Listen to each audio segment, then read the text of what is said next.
Beckerink, Director of Development here at the Robert H. Jackson Center. I am an attorney by profession, retired from the federal court in the Northern District of Ohio, and a fairly recent transplant to Jamestown, New York.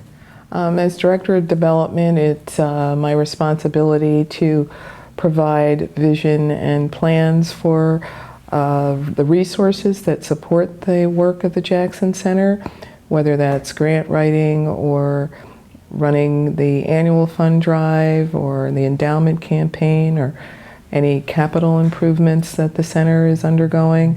That's all part of my responsibility in support of the senior staff and reporting to the president, and who ultimately reports to the board.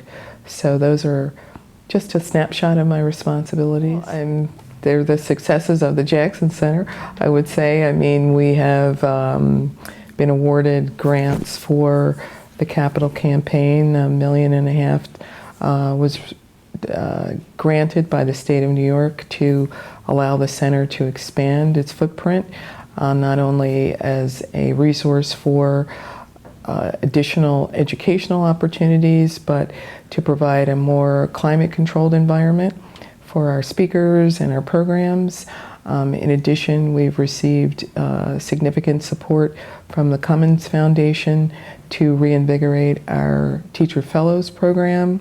We've also received support from the Community Foundation, Chautauqua County Community Foundation, to support a number of initiatives, and we hold 25 endowment funds at the Community Foundation, in addition to the Erie Community Foundation in Pennsylvania, that support our work. In addition to that, and probably most important, are our donors.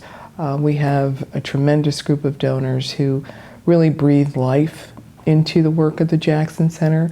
Without our donors, we're really not able to envision what we see as Jackson's legacy, and that is the patron saint of the rule of law, understanding that no one is above the law, understanding that we have to exercise our rights that cannot be taken away if we're vigilant about being mindful of what those rights mean, and certainly understanding that there's fairness and